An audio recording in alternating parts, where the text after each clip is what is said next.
Welcome to episode 191 of the AHRC Marathon Training Vlog. I'm MK. And I'm Evan. And today is Thursday, October 26th. I'm about to drop off Evan at school, but before I do that, like this video, give us a subscribe if you haven't done so already about the channel. Alright, let's do this. What a beautiful day today!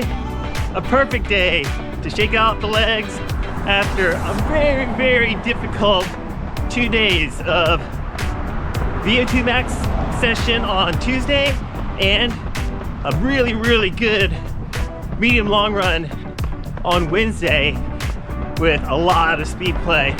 The legs are feeling it, but the recovery day is definitely making it feel a whole lot better. Let's drop in on past MK and see how the first run went this morning. Crushed that first mile in 10:51. Yeah. Okay, the second mile went by, and the third mile was 8:50. Okay, that's the fourth mile. All right, that's the fifth mile at 9:35. Okay, that's the sixth mile at 8:27. Okay, 60%, let's go.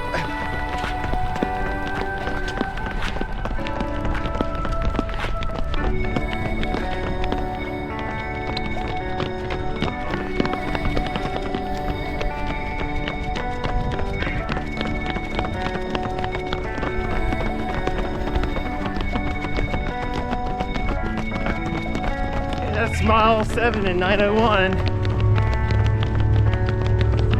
All right, that's the 8th mile. And we're finishing up. Okay, here are the totals for run number 1.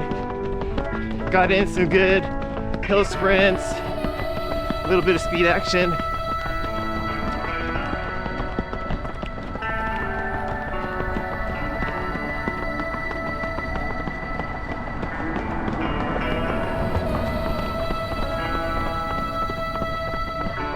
All right, let's go back to the future and let's talk about a run that my good friend Jarrett went on.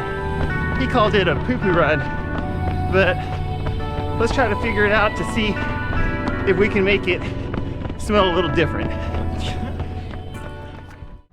Yesterday was Wednesday and my friend Jarrett went on a tempo run. I saw his Strava upload and he called his tempo run a poo-poo run. So I asked Jarrett some questions to find out what had happened and see if I could help him out just a little bit. Jarrett's objective was to go on a tempo run on Wednesday, but he commented that his legs just weren't there and he just didn't have it. And he wanted to kind of save himself and not get injured. So he turned that tempo run into an easy run, and he gave himself the option to either try and do it later in the week or to skip the tempo run until next week. To give a little backdrop, Jarrett's last hard workout was a Saturday long run. I think it was about 20 miles or so, and he had a lot of marathon pace miles in there, around 10 or so. So it was a tough workout on Saturday, but it didn't put him out. I'm assuming that he did a progression to get himself up to that point to be able to run 20 miles long and also put in 10 miles of quality into that long run workout, because he was able to do a recovery run the next day on Sunday, and then on Monday he did a 10-mile recovery run as well. Jarrett took a rest day and then he went on for his tempo run. So when you think about it, Jarrett hadn't done a hard workout for 4 days before he attempted the tempo run. It's a long time.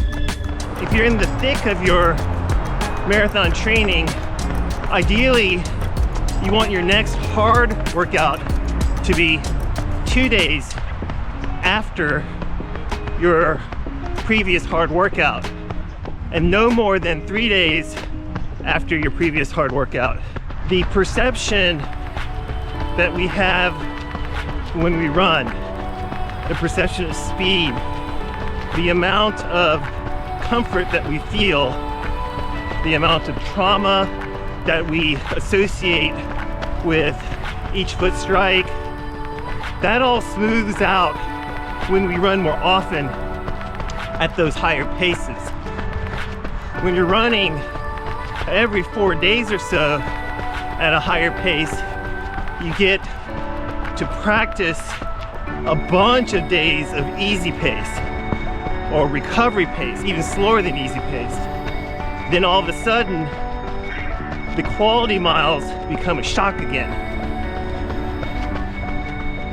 My best advice, JJ, is to try to shorten that window between hard workouts. Also, you can incorporate speed work on recovery days. So you can do 5 times 7 meter hill sprints or 100 meter strides. Whatever you feel like that you can handle on a recovery day and still get your legs back and never exceed more than 800 meters in total speed. But I get it, sometimes you're just not feeling it. Maybe we're just not there completely mentally. This happened to me many times. It happened to Meg this last weekend during her long run when she was trying to do race pace miles. If you look at the week and you are portioning your quality days properly, don't worry too much about making the attempt and getting injured. Instead, start the workout, start your tempo run, and if it's feeling harder than normal, you won't know until 2 minutes after you started the run.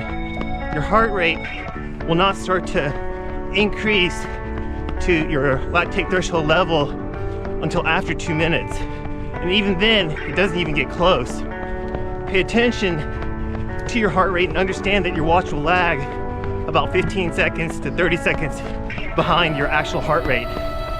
Whether you're doing a broken tempo or a continuous unbroken tempo run, give yourself a chance to get to that 10-minute mark so that you can go past that initial heart rate spike.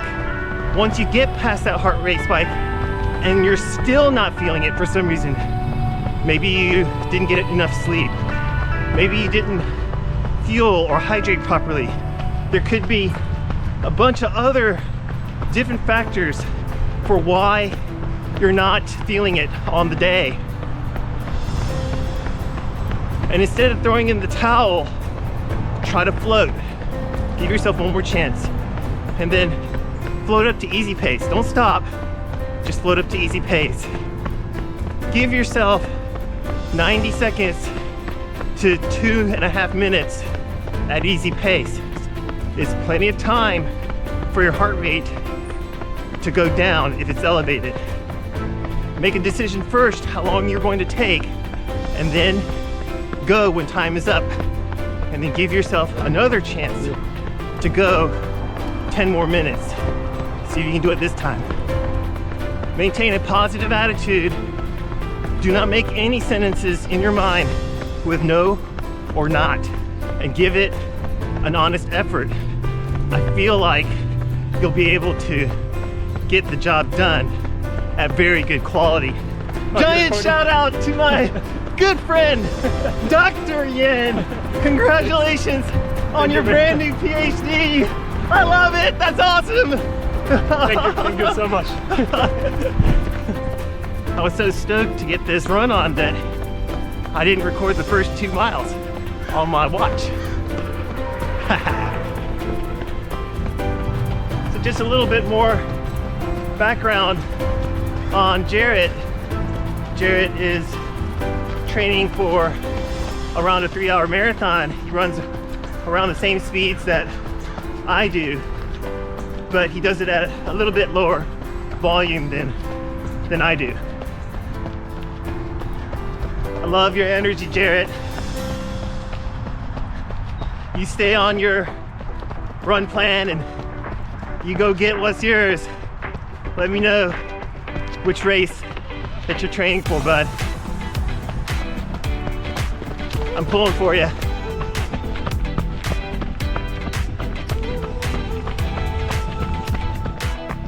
What a fantastic day.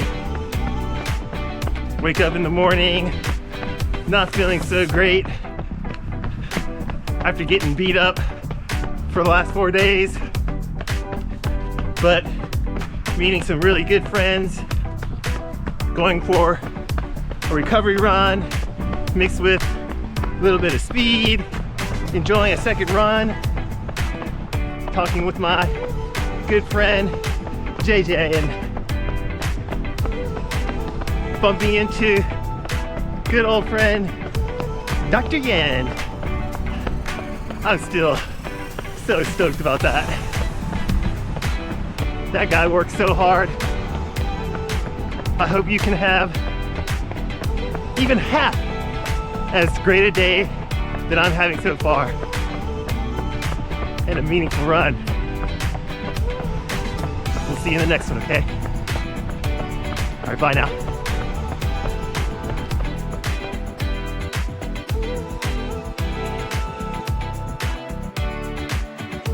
Coach, I just wanted to check in regarding my track workout yesterday.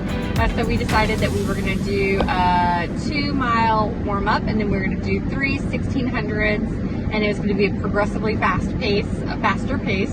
So the first one was supposed to be 6:55, then 6:47, and then 6:42. Was feeling really good yesterday, so I just pushed up a little bit, and I was able to do about 6:40s for each 1600 or so, and then I did a mile cool down.